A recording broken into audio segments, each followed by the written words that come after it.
Clause 29. Application for warrant. Chairperson of the committee. No proposed amendment. It is for the consideration of the House. I'll put a question. As many as are in favor say aye.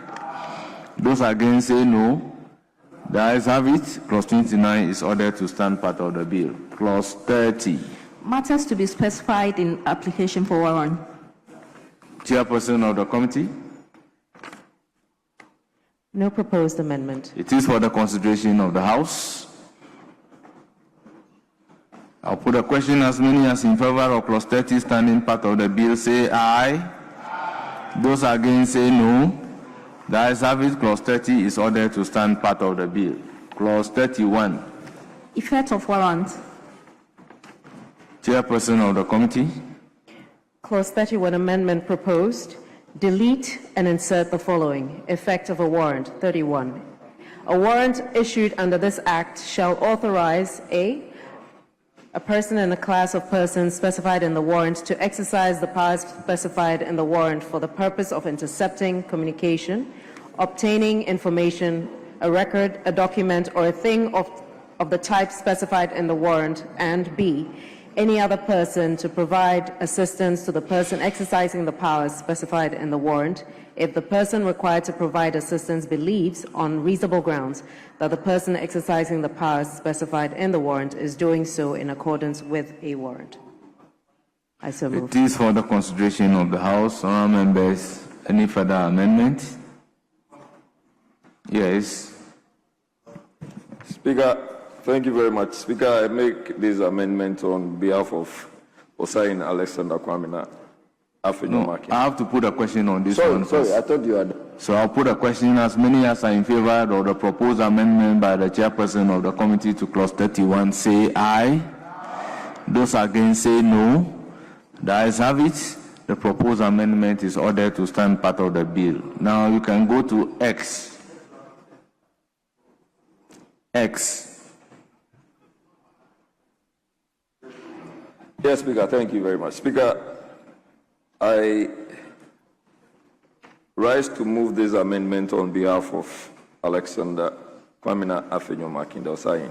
Speaker, and the amendment is contained on page 22.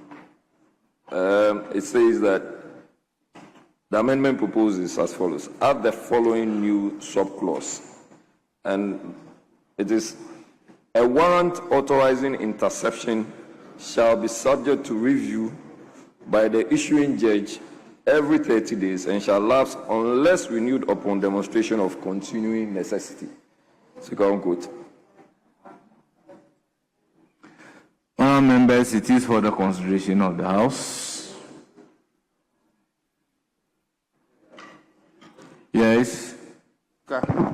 Instead of 30 days, I believe that we should do 45 days.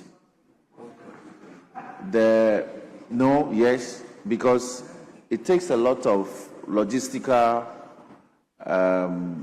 support to effect such warrants. So the frequency should be sparing. So, Speaker, instead of 30 days, 45 days should do. Well, honourable members, what is the necessity of having the warrant reviewed? What is a warrant in the first place?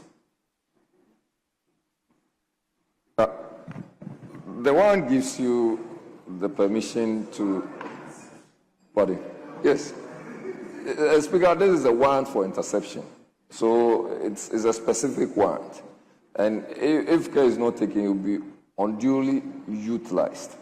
So you are keeping it or you are using it for a certain purpose within a certain period. And it could also be defective or could also be used for other purposes if it is indefinitely kept.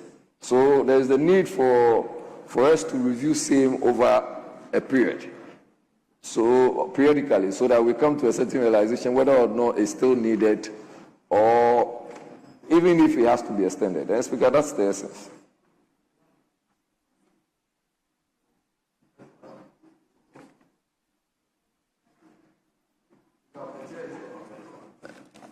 Yes. Right Honourable Speaker, in other jurisdictions, it's usually a 90-day period of renewal. So I don't think we're against this particular clause, except to increase it to 90 days. Yes, there's a counter proposal that instead of 45, it should be 90 days warrant. Speaker, I guess that's the sense of the House. Speaker, so the sense of the House, as I get from the majority chief, would be 60 days. Even the chairperson agrees. And Madam Chairperson agrees. And I have taken judicial notice that the minister also agrees. Yes, Minister.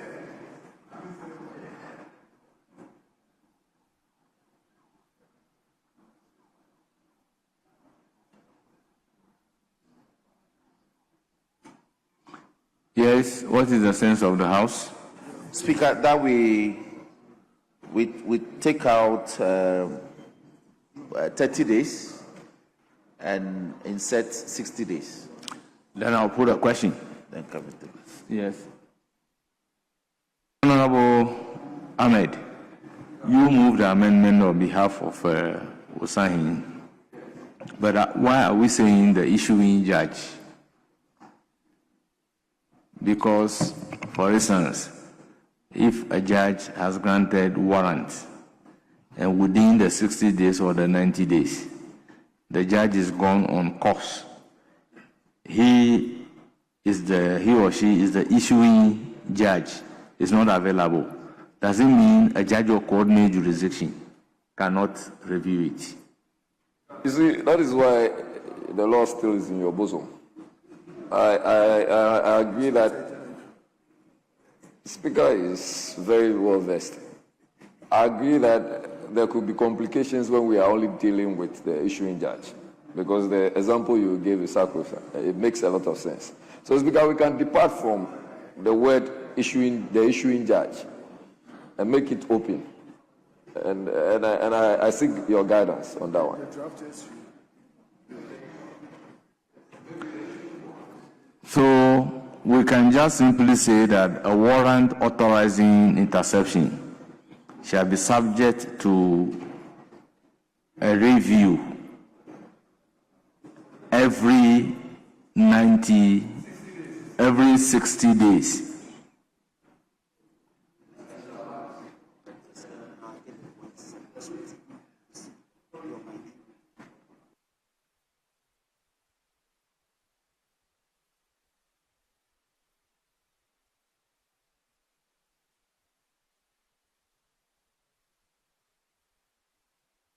Now, another thing that we should look at is that if you look at 31, it's not only talking about interception.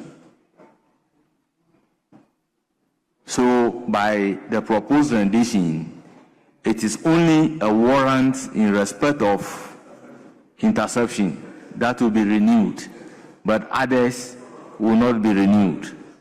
Okay, if that is the sense of the House, then we have to say a warrant authorizing interception shall be, let's say a warrant authorizing interception shall lapse after 60 days unless renewed upon demonstration of continuing necessity. Speaker, it means that we are taking the issue of review out, which I also think is critical.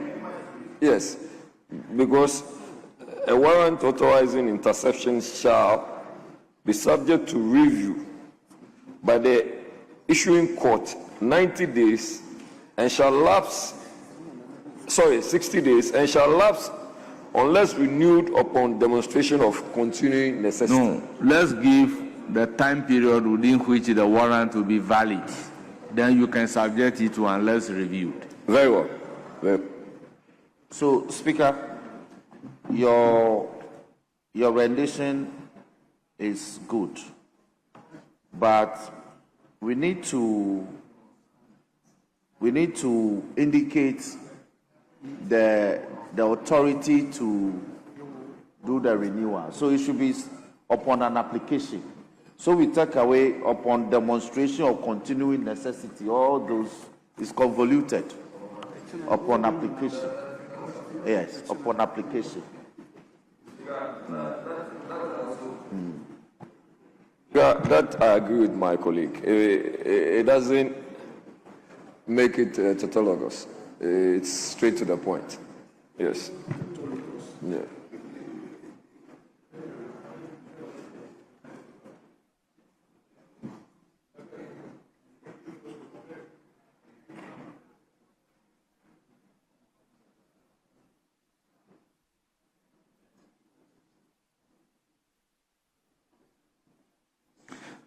So the new rendition, a warrant authorizing interception shall be valid for 60 days and renewable upon application. So I put a question. All those in favor say aye. Aye. Those against say no. The ayes have it. I would order the proposed amendment to stand part of the bill and direct the drafters to tidy it up for us.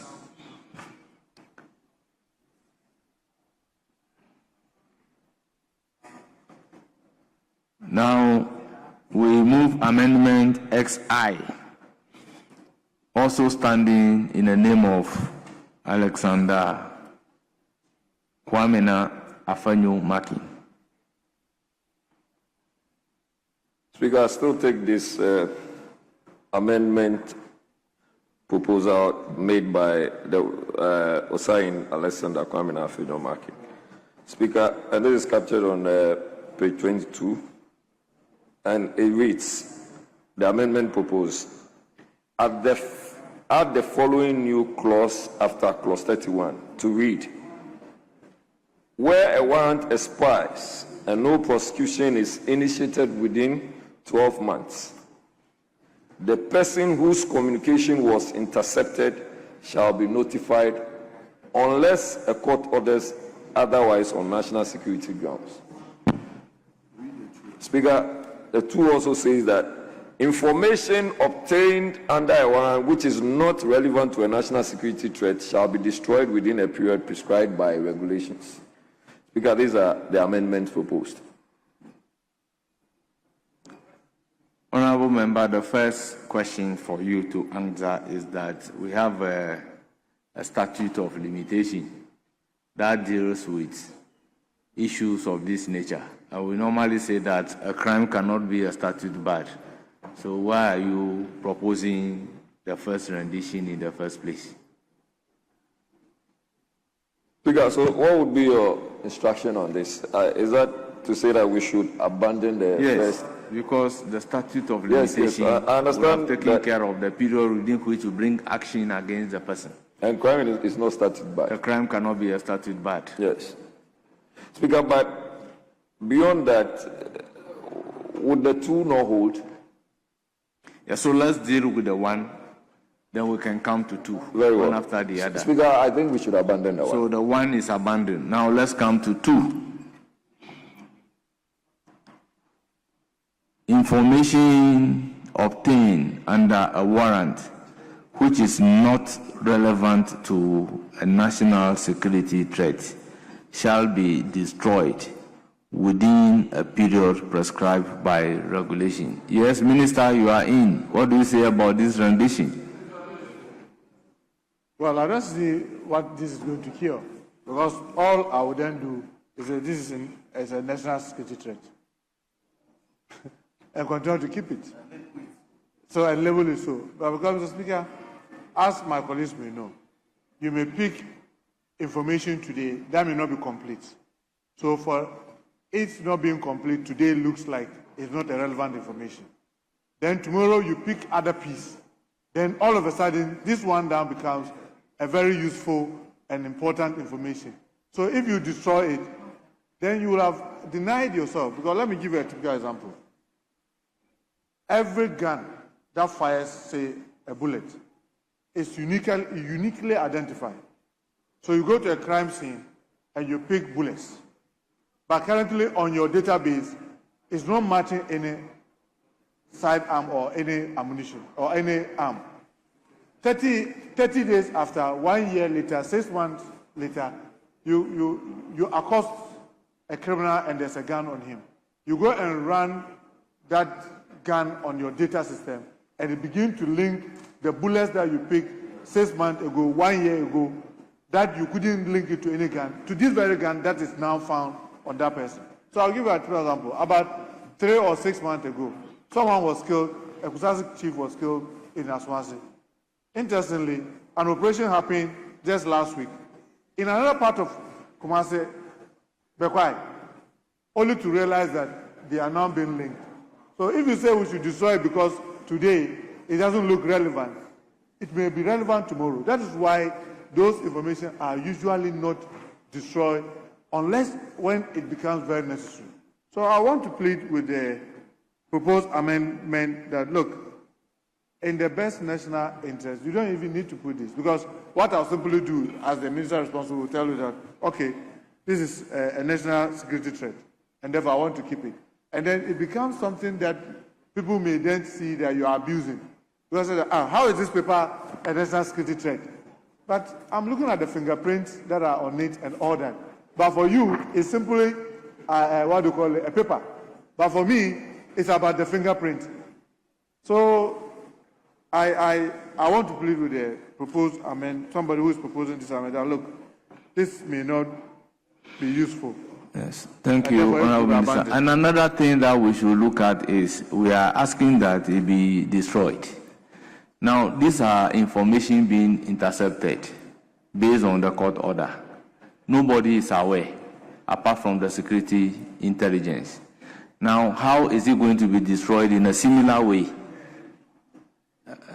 Are you sure, or to ensure that it is destroyed in a similar clandestine manner that nobody will again be aware of?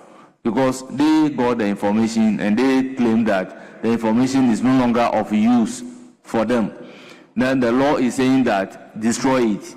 So how are we going to ensure that really the law that we are making, that the information be destroyed, is really destroyed? And now when it is destroyed, as the minister said, and then after 6 months, there is a need to use that particular information, you have already destroyed it, so it's no longer available for you to use. So in the circumstances, whether it is destroyed or not destroyed, what purpose does it serve?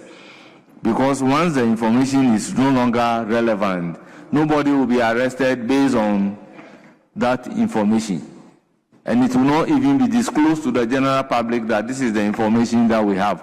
So why are we interested in the information being destroyed? Speaker, I think that the minister's explanation is largely reasonable against the background that he's giving us a practical example. But in cases that some of these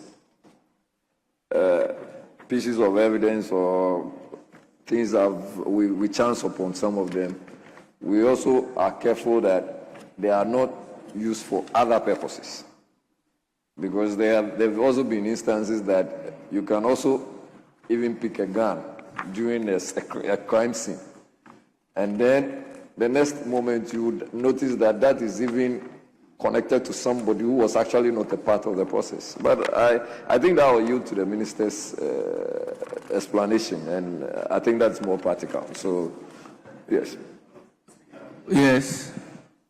Speaker, within the terms of Section 51 of the Evidence Act, it's only relevant evidence that we take to court anyway. So the proposal that we should information obtained that is not relevant should be destroyed is totally, because then it will not be. So the member has abandoned the amendment. Oh, okay. Okay. We now move to clause 32. Chairperson, you may move. No, Speaker, 31 variously. Because the I did put a amendment- question on 31. No, you did not. Okay. Because we're looking at the. So, all those in favor of clause 31 standing part of the bill say aye. Those against say no. The ayes have it. Clause 31 is ordered to stand part of the bill. This actual proposed amendment is after clause 31. That's why I felt we put a question already on 31. But nevertheless, clause 32. Expenses of council and security and intelligence agencies. Chairperson. Amendment proposed for clause 32. Delete and insert the following. Expenses. 32. Parliament shall approve monies required for the expenses of the Council, Office of the National Security Coordinator, and intelligence agencies. I so move. Our members, the instruction here is the Office of the National Security Coordinator. In the absence of any further amendment, I'll put a question. As many as are in favor of the proposed amendment by the chairperson of the committee, say aye. Those against say no. The ayes have it. The proposed amendment to clause 32 is ordered to stand part of the bill. Now to clause 32. As many as are in favor, say aye.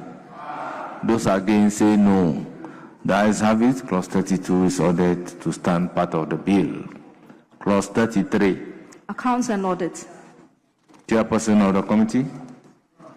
We have no proposed amendment. It is for the consideration of the House.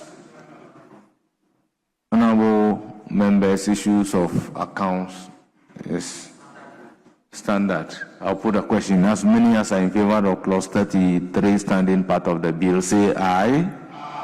Those against say no. Clause 33 is ordered to stand part of the bill. Clause 34. Annual reports and other reports. Chairperson of the committee. No, this is in favor, in the name of Osahin Alexander Kwamina Fanyu Martins. Speaker, I rise to make this amendment on behalf of the leader of the minority. Please do. Mr. Speaker, I propose that the minister under clause 34, we add the following new subclause. That the minister shall provide a detailed classified briefing on the budget and expenditure of the security and intelligence agencies to the parliamentary committee responsible for defense and interior. Mr. Speaker, this is in tandem with international best practice. If you go to any jurisdiction where we take if you go to other jurisdictions where we take these issues very seriously, it is important that at least the parliamentary committee responsible for defense and interior are seized with a detailed expenditure of budget approved. And for that reason, Mr. Speaker, I move this amendment. Thank you. Yes. Right, Honourable Speaker, the committee is not the Defence and Interior, if that's what he's proposing. It's Security and Intelligence Committee. Yes, very well so. So I don't think it harms much to replace Defence and Interior into Security and Intelligence. And so it still stands in terms of the proposal I'm making. Yes, Honorable Woma. Yes, Speaker. You have been in this house and budgets have been approved. Is that not so? That is so, Mr. Speaker. And monies have been approved by Parliament. So is there any law such as this to say that Parliament shall approve money required for expenses of the council or expenses of any institution? Speaker, I believe that when it comes to the minister shall provide a detailed classified briefing on the budget and expenditure of the security and intelligence agencies to the parliamentary committee responsible for defense and interior. Is there any law, have you made any law of that nature before you exercise your oversight? Not necessarily, but because when it comes to expenditure of national security, there are always instances where, in briefing parliamentary committees, and I stand to be corrected in this matter, there are many budgetary expenditures which are kept without detailed provision under the auspices that this is national security. Another question that you have to answer is that who determines whether the briefing is in detail or it is not in detail? And if it is not in detail, what happened? So, Mr. Speaker, I believe that when you talk about detailed expenditure, clearly it means that you have to explain deeper than ordinarily the heads that you. And it's very clear. If you go to any committee level, leader, I'll come to you. Let me have my bite. If you go to any committee meeting and then budgetary details are being provided, there are certain heads that if you make this provision, the minister, and that's national security. Which committee do you belong? Speaker, I didn't hear that. Committee that you belong. Just for the purposes of example. I'm on the Finance and then Environment Committee. And so, Finance and Environment Committee. If Ministry of Environment brings their budget, what do you do? Speaker, I don't think. Is there any law of this nature before no, Speaker, you do what you are supposed to do? But you know, that's why I said this bill that we are passing relates to. The Speaker is engaging me, so let me have my. He has not caught his eye. Speaker has not found you. Yes. Speaker, I was trying to draw my brother's attention to Order 258 of our standing orders, which has the Order 258, yes, which mandates the Committee on Security and Intelligence. And particularly, if you read 258, Rule 3, it says the committee shall examine the budget estimates of the National Security Ministry and agencies under the ministry. You understand? So, no, it's not different.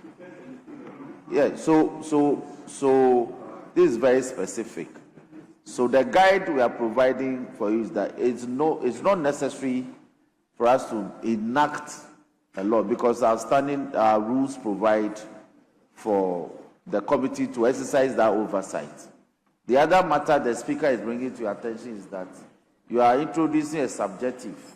You are saying that it should be detailed. So don't let us legislate that way. Let's allow the committee, once the committee has the mandate, when the time comes, they'll exercise that mandate and exercise the oversight. So let's make progress.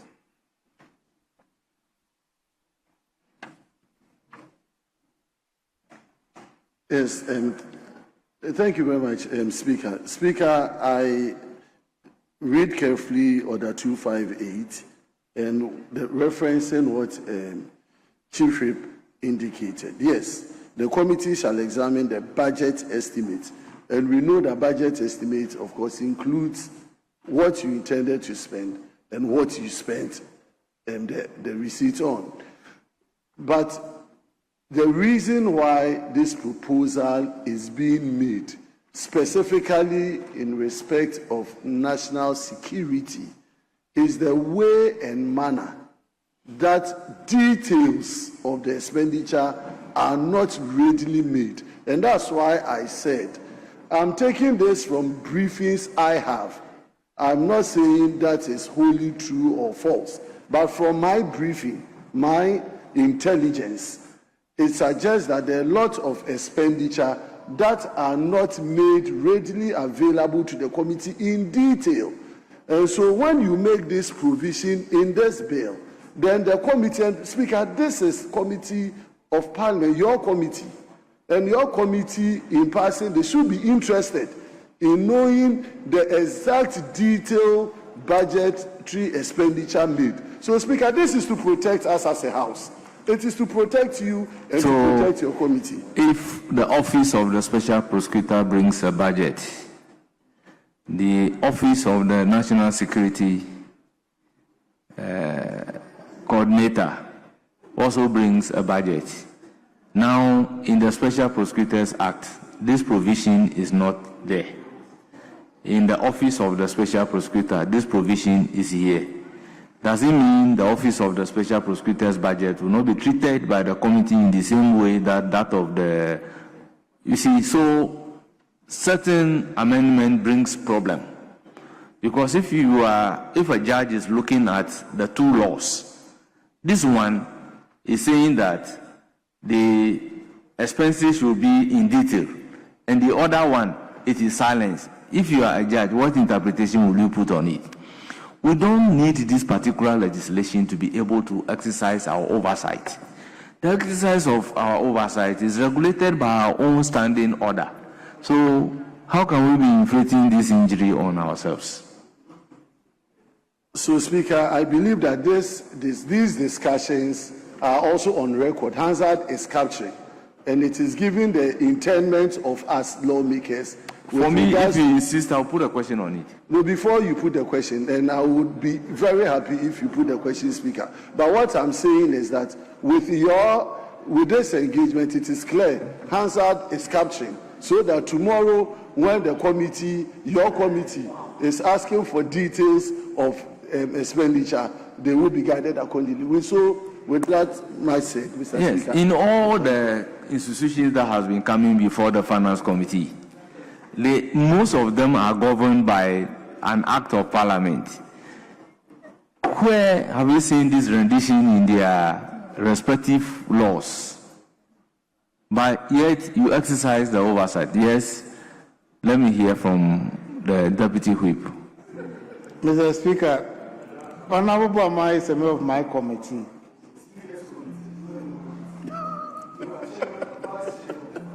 Yes. Please, you have the floor. He's put me there to manage you guys at the committee level. Mr. Speaker, every year or mid-year, the agencies or the ministry will present their budget to the committee. They will give us detailed expenditure and revenue narration to the committee members. And we go further to request for additional information. So, why do you want to register on detailed information? Just last 3 days, we met as a committee. We requested for additional information, and same was provided to the committee. So I don't know the reasons why we want to drag this matter. Okay, we want Hazard to capture your proposed amendment, which you are going to abandon. So, Mr. Speaker, put the question and let's test it. So let's abandon. Abandon your.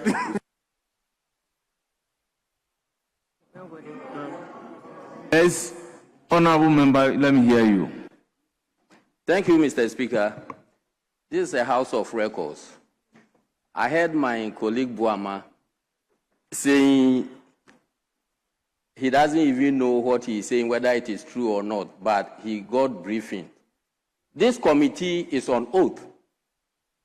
So for members to divulge information to you will be something serious. So I don't want that to be captured in the Hansard, because we are on oath. So where did you get your briefing?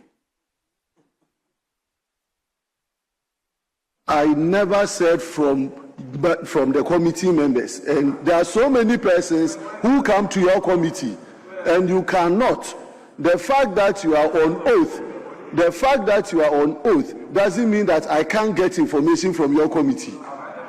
So please, members, let me put the question let's be guided on the proposed amendment by Alexander Kwamina Afanyo Makin, moved by Honorable Buama on his behalf. Those in favor say aye. Those against say no. The amendment is not carried. Now, proposed amendment XIV, standing in the name of the chairperson of the committee.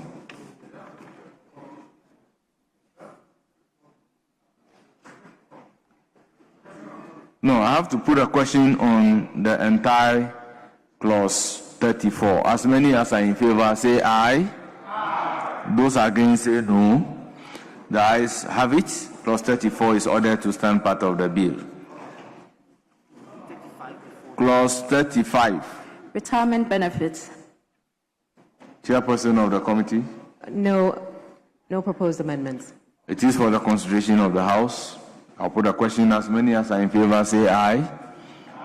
Those against say no. Honourable members, clause 35 is ordered to stand part of the bill. Clause 36. Now, Speaker, before clause 36, there is Speaker, respectfully, there's been an engagement with my colleague, Chief Whip, and we think that it's necessary we put some brakes on this bill. And Chief Whip, you are not taking care of my people. You are not engaging. Engage.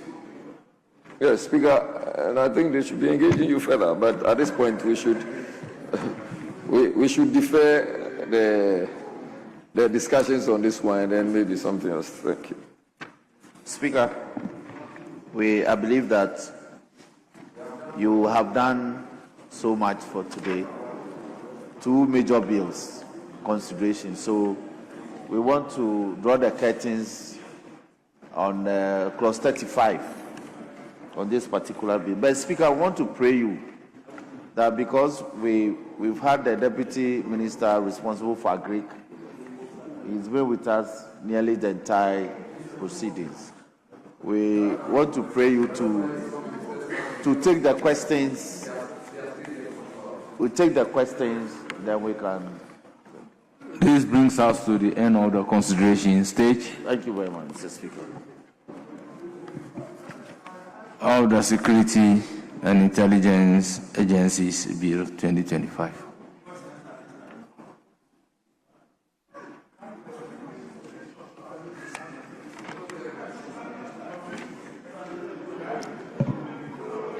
Honourable members, question time. May I ask the Minister to take the designated seat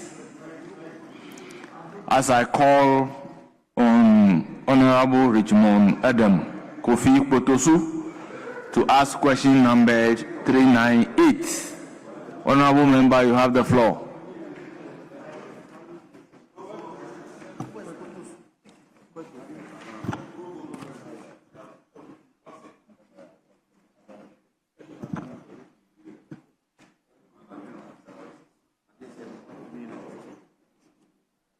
Yes.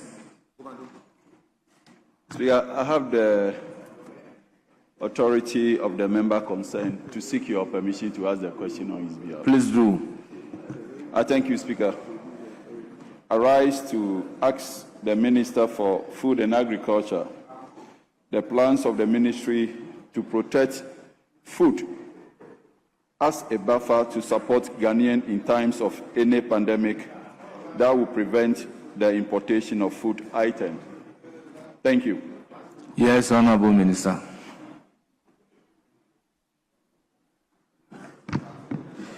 Thank you, Mr. Speaker. Mr. Speaker, the national buffer stock for the first time in our history as a country has been resourced to procure food for emergency services. Mr. Speaker, procurement is currently underway, and this is to provide food buffer for emergency purposes.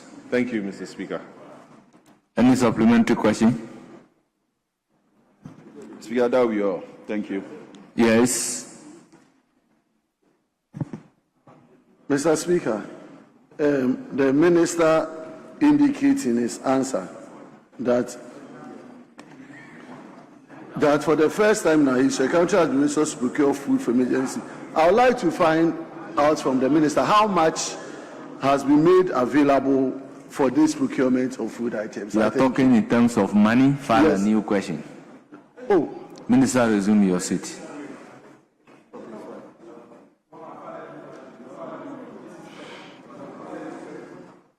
When you are asking of how much, if the minister misquotes the figure, you will put him into trouble.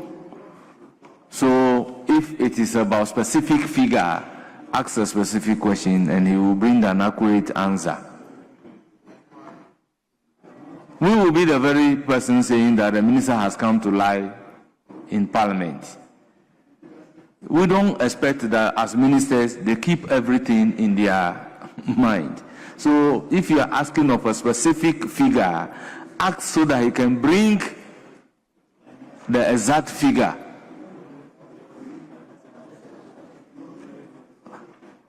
Yes, Honorable Jari Ahmed. Speaker, the minister says that this procurement is currently underway. What does he actually mean by that? What do you mean by the procurement is underway? Minister, what do you mean by procurement currently underway? Thank you, Mr. Speaker. Procurement is currently underway means that procurement from the farmers in terms of maize, rice, and so on and so forth is currently being procured from the farmers for storage. Thank you, Mr. Speaker.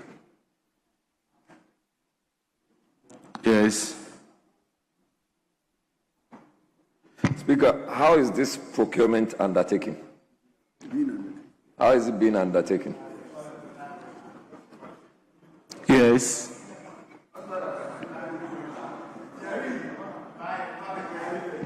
Thank you, Mr. Speaker. Mr. Speaker, it's being undertaken by the National Buffer Stock Company through certain selected companies. Thank you, Mr. Speaker.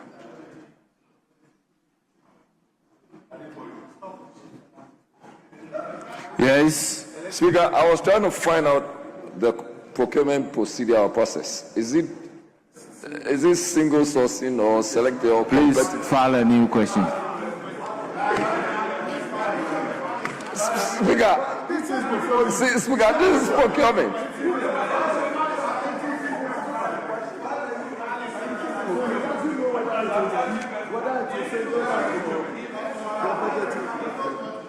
Speaker, yes.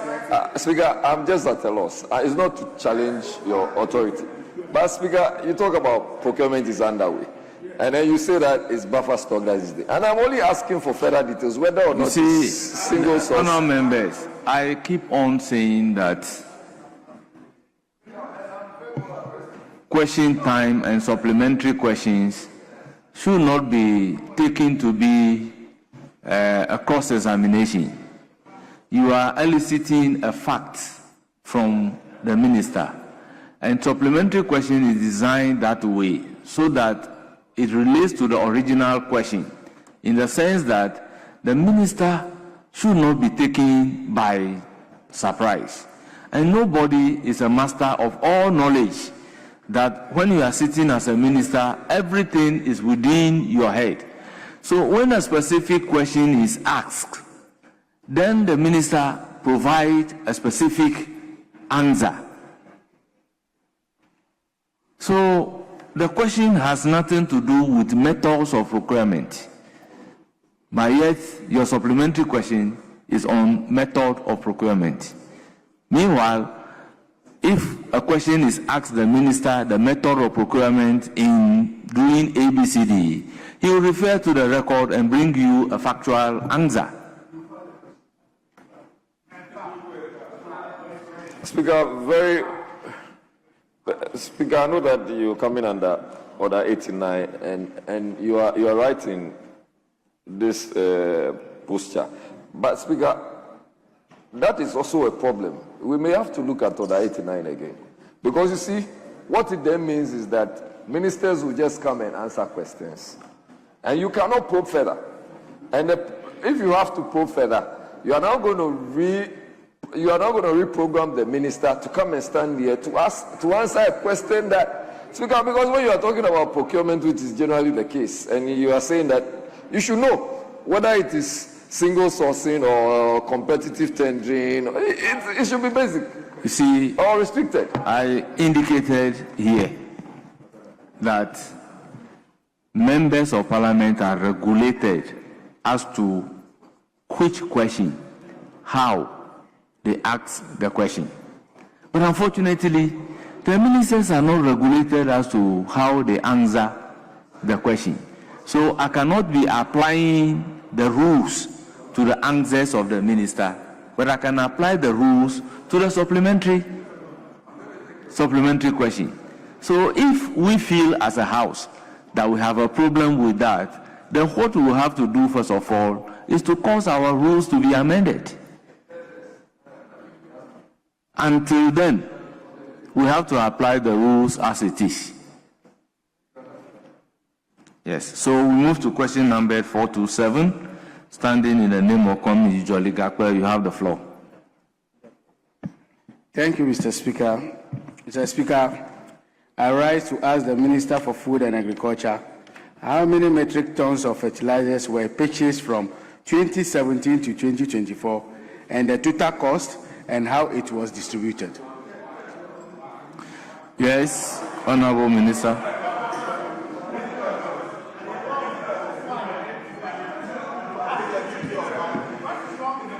Thank you, Mr. Speaker. Mr. Speaker, between 2017 and 2022, the government implemented a flagship program known as the Planting for Food and Jobs campaign. The primary objectives of the program was to ensure national food security, create employment opportunities, and provide raw materials for local industries, increase Agric exports.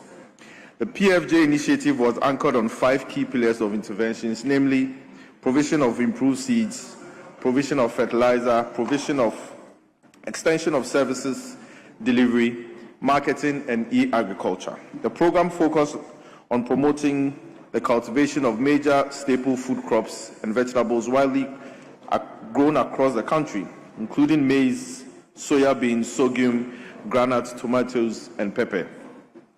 Under the initiative, interested farmers received support in form of improved seeds and targeted crops, fertilizers, and extension services provided directly by the ministry.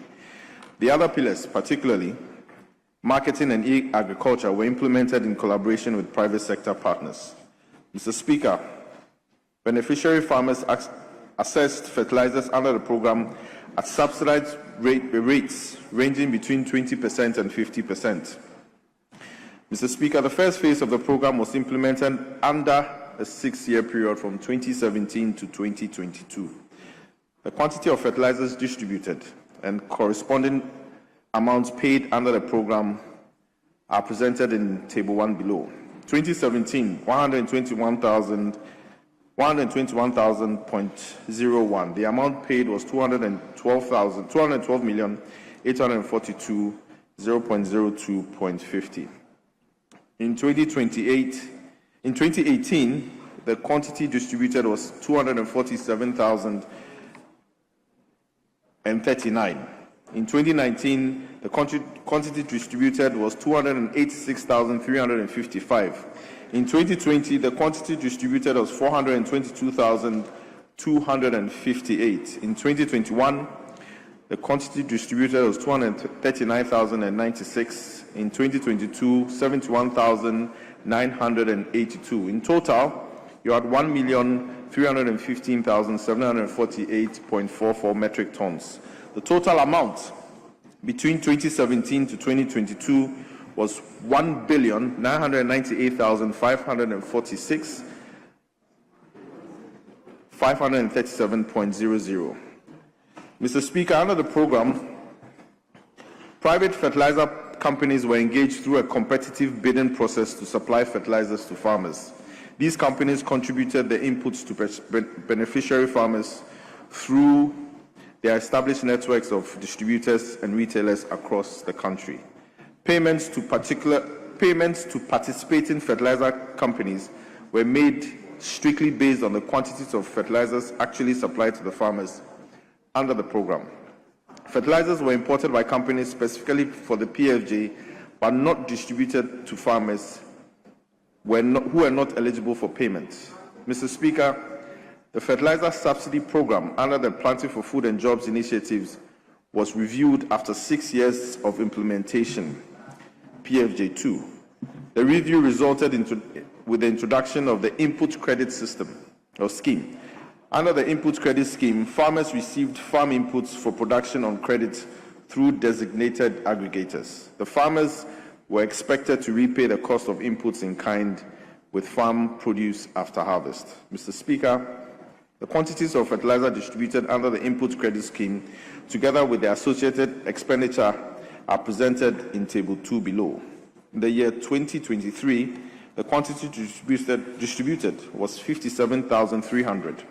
2024, 36,990. In total, 74,290. And the total amount paid between 2023 to 2024 is 970,683,920. Thank you, Mr. Speaker. Any supplementary question?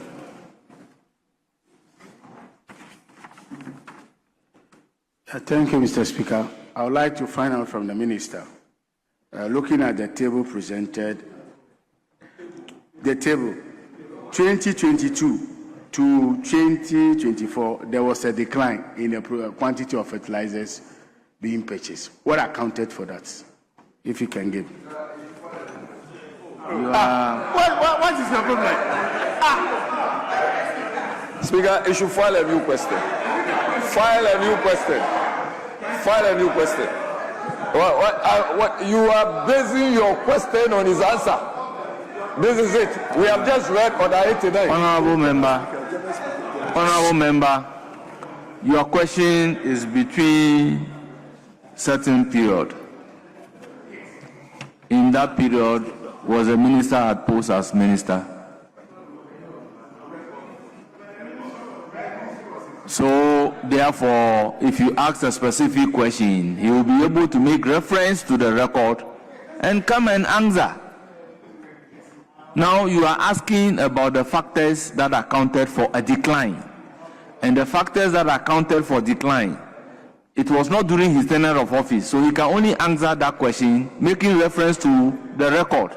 That is why supplementary question must be regulated by Standing Order 89.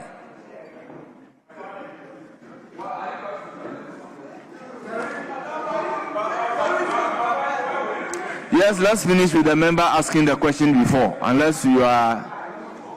Yes, do you have any further questions? Mr. Speaker, in running the ministry, liabilities and assets, I don't have a problem with that, but what I'm telling you is that let's take it that you are not a minister within the period 2022 to 2024. You've just come to that particular office, and a question is being asked regarding that office as to how many fertilizers that has been procured, what is the cost involved, and how it is distributed. Then you pick those information per the record to come and answer the question. But once at the dispatch box, they are asking you what are the factors that accounted for a decline when it was not during the tenure of your office. Are you being fair to the minister, or are they being fair to you as a minister? Supplementary question is not to spring surprises. Mr. Speaker, okay, Mr. Speaker, I'll move on. Yes, if you have a further supplementary question, please ask. I would like to find out from the minister, looking at the distribution, is just the volume that is stated here. What about the regional breakdown of where the fertilizers go? That's what I was eliciting from them. If you are looking for the regional breakdown, your question would have said so. You say how the fertilizers were distributed.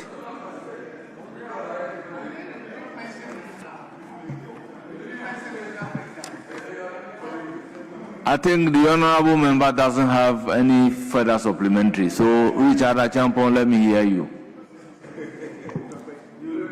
Mr. Speaker, thank you very much.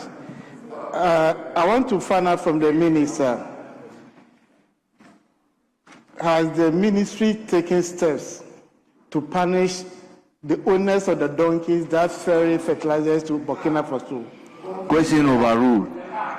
Yes, Honorable Kingsley, you have the floor.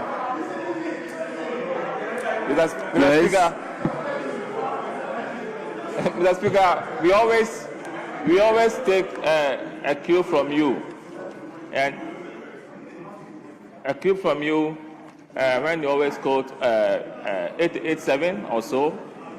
Mr. Speaker, the question and the answer. Mr. Speaker, I can't get it, because you see, The question was to ask the Minister for Food and Agriculture how many metric tons of fertilizers were purchased from 2017 to 2024, the total cost, and how it was distributed. And you brought a whole lot of issues. Mr. Speaker has been advising us that your answers should be specific. This question didn't warrant all the theses you wrote. This is wrote, Mr. Speaker. Honorable Kinsidinyako, I believe strongly you are not to tell me what to do. I maintain in this House that the rules guide us as members of Parliament as to how we ask questions. But there is no rule that guides or that provides a yardstick by which we can measure the ministers as to how they answer the question. And it doesn't lie in your mouth to complain about the answer given as to whether it is correct, it's not correct, whether it is long or short. No. Mr. Speaker, that is where the temptation lies. Because if you provide such answers, then I'm also compelled to ask questions based on. Please, let's make progress. Let's move to question number 4. My question is yes. So, my question to the minister is that he should expatiate on how the distribution was done, because you only gave us numbers that were distributed, but you didn't tell us how they were done. Mr. Speaker, the epicenter of the question is how the distribution was done. But here you gave us the distribution numbers. So, Minister, how was the distribution done?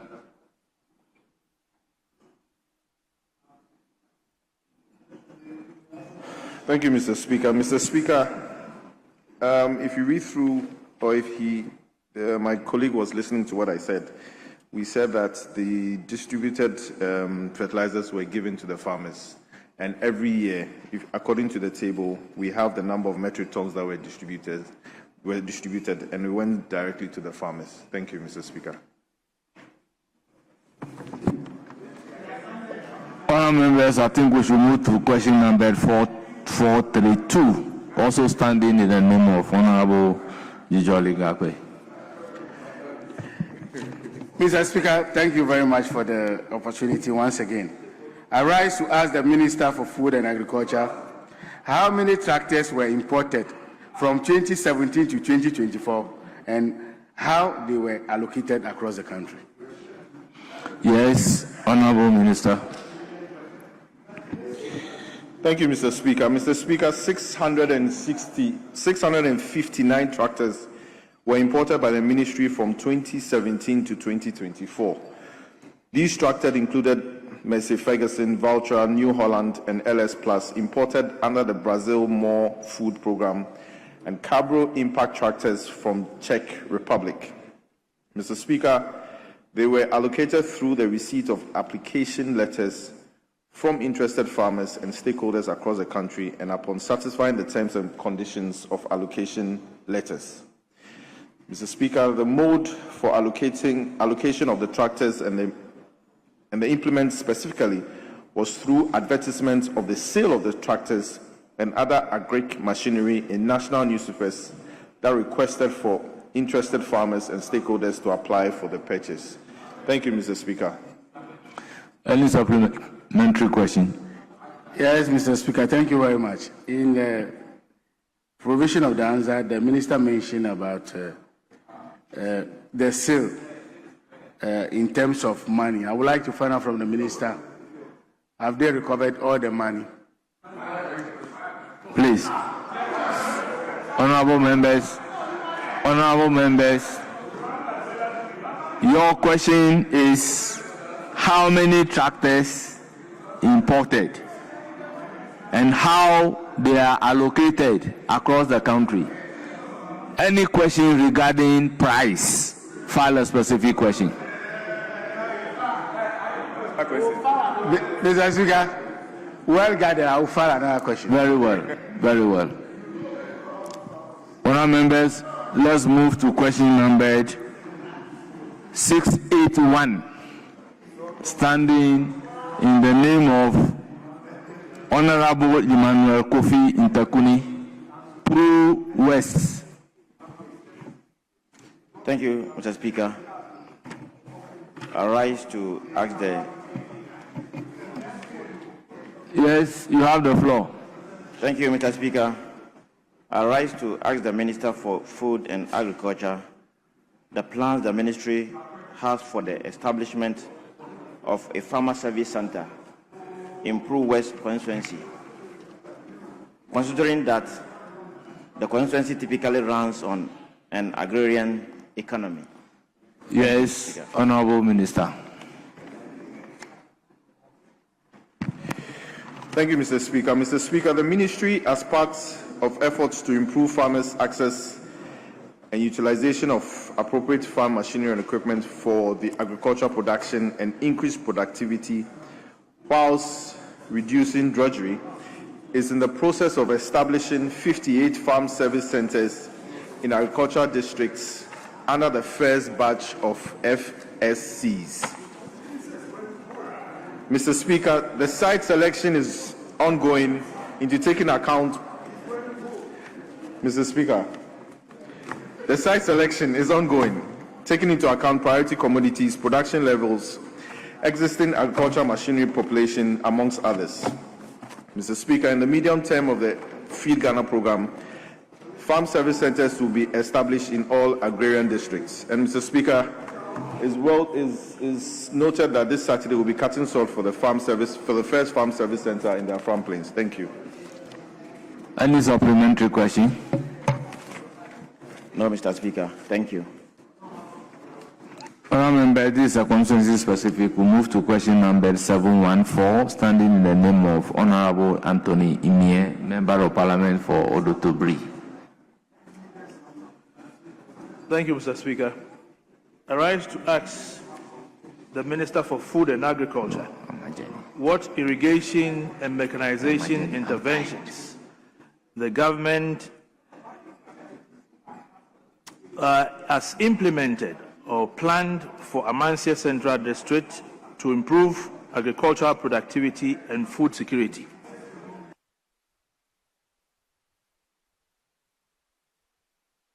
Honourable Minister.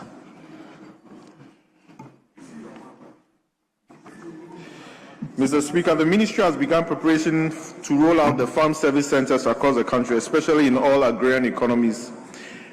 And Amansia Central District will have its own fair share of this intervention. Again, Mr. Speaker, immediately the ministry will deploy some of the water pumps seized from the Galamsey sites to Amansia Central District to support farmers' activities, and also alongside solar-powered irrigation schemes, which Ghana Irrigation Development Authority is currently piloting, and that will be deployed as soon as possible. Thank you, Mr. Speaker.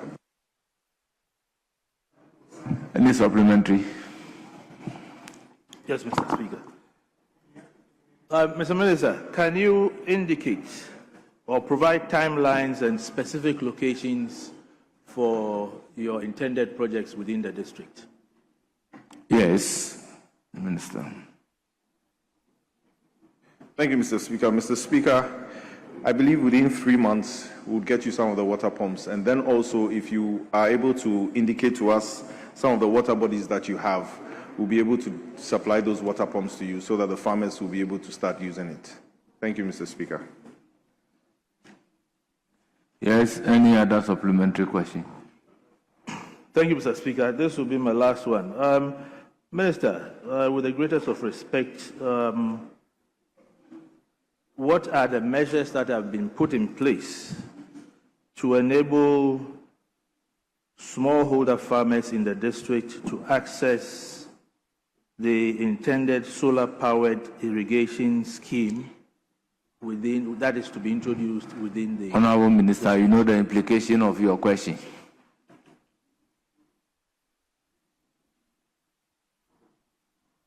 You know the implication of your question. You are violating the rules. So take note accordingly.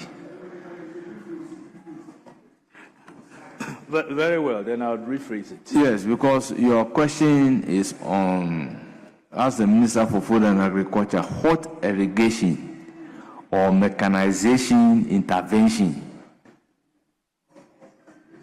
have the government implemented or planned for Amensie Central District to improve agriculture production and food security?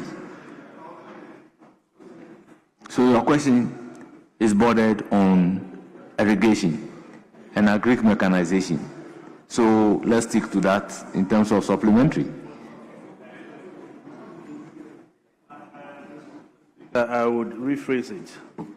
Minister, with the greatest of respect, what measures are being put in place to ensure that smallholder farmers within my district can easily access and benefit from these irrigation systems and mechanization services? Yes. Thank you, Mr. Speaker. Mr. Speaker, as colleagues, I'll definitely work together with him to implement this, and then also work together with the district Agric officers so that we can implement, or we can